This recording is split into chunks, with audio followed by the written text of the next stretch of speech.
Assalamualaikum warahmatullahi wabarakatuh. Izin memperkenalkan diri, nama saya Galang Aulia Rahmana Direja, NPM saya 19219124. Di sini saya akan menjelaskan tentang makalah saya yang berjudul Hakikat Belajar Gerak. Belajar gerak merupakan studi tentang proses keterlibatan dalam memperoleh dan menyempurnakan keterampilan gerak, sangat terkait dengan latihan dan pengalaman individu bersangkutan. Belajar gerak khusus dipengaruhi oleh terbentuk latihan, pengalaman, atau situasi belajar pada gerak manusia. Apa sih pengertian belajar gerak? Bagaimana atau bentuk konsep belajar gerak? Apa saja ranah gerak? Kita jawab sekarang. Pengertian belajar gerak. Definisi belajar gerak menurut Schmidt 1991 ialah serangkaian proses yang dihubungkan dengan latihan atau pengalaman yang mengarah kepada perubahan-perubahan yang relatif menetap dalam kemampuan seseorang untuk menampilkan gerakan-gerakan yang terampil. Konsep belajar pada umumnya dan belajar motorik sebagai akibat perilaku motorik pada khususnya telah dirumuskan dalam berbagai definisi para ahli. Belajar dapat diartikan semacam seperangkat peristiwa, kejadian atau perubahan yang terjadi apabila seseorang berlatih, memungkinkan ia menjadi semakin terampil dalam melaksanakan suatu kegiatan. Belajar adalah hasil langsung dari praktik atau pengalaman.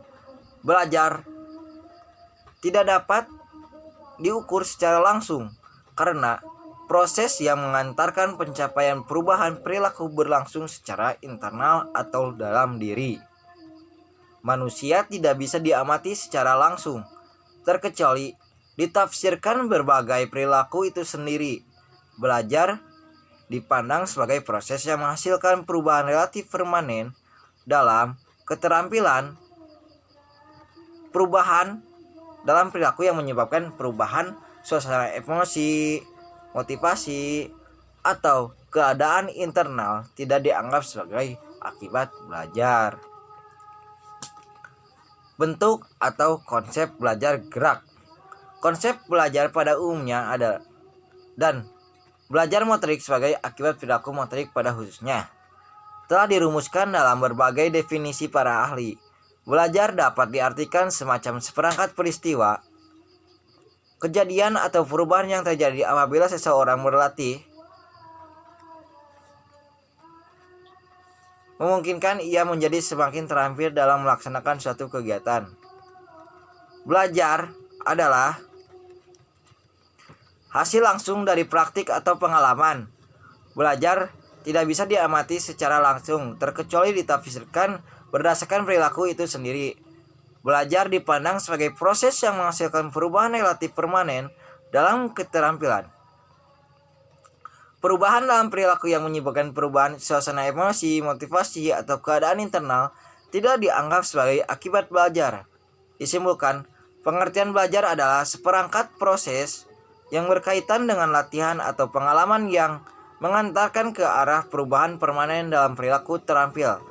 Meskipun tekanan belajar gerak adalah penguasaan keterampilan, tidaklah berarti aspek lain seperti peranan domain kognitif diabaikan. Hal ini sesuai dengan pendapatan Meynell 1976 yang dikutip oleh Rusli 1988 menyatakan sebagai berikut. Belajar itu sendiri dari tahap penguasaan, penghalusan, dan stabilan gerak atau keterampilan teknik olahraga integrasi keterampilan di dalam perkembangan total dari kepribadian seseorang. Karena itu, penguasaan keterampilan baru diperoleh melalui penerimaan dan pemilikan pengetahuan, perkembangan, koordinasi, dan kondisi fisik, sebagaimana halnya kepercayaan dan semangat juang. Sebagai orang awam, berpendapat bahwa bagi seseorang yang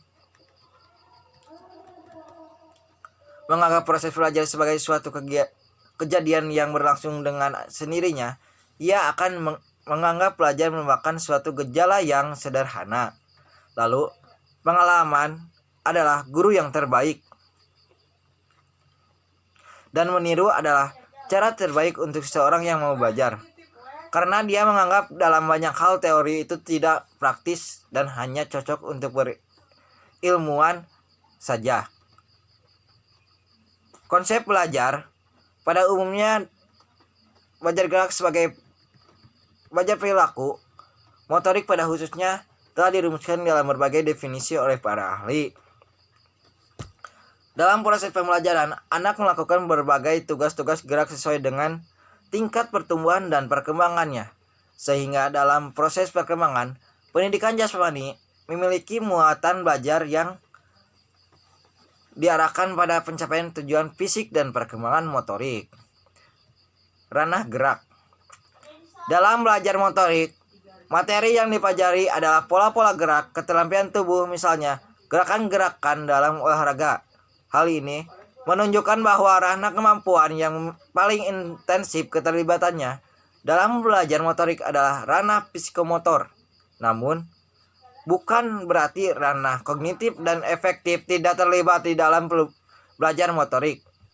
Kedua ranah tersebut tetap terlibat meskipun tidak merupakan unsur sasaran sentral. Salah satu faktor yang harus diperhatikan dalam belajar motorik adalah tahapan belajar motorik. Tahapan belajar motorik terdiri atas tahap kognitif, config stage, tahap asosiatif stage, dan tahap autonom stage. Ketiga tahap ini harus mendapat perhatian lebih serius dalam belajar motorik agar hasil yang dicapai sesuai dengan harapan dan dengan waktu yang lebih efisien. Kata kunci tahap kognitif, tahap asosiatif, tahap otonom. Seperti itu.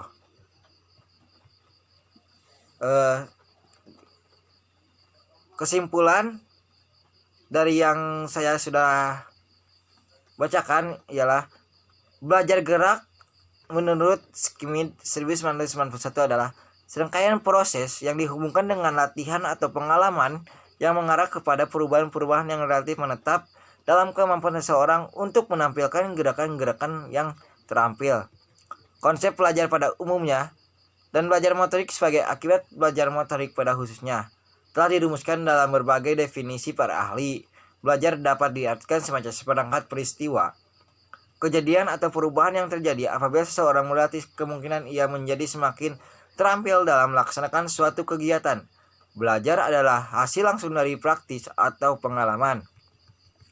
Pola-pola gerak keterampilan tubuh, misalnya gerakan-gerakan dalam olahraga.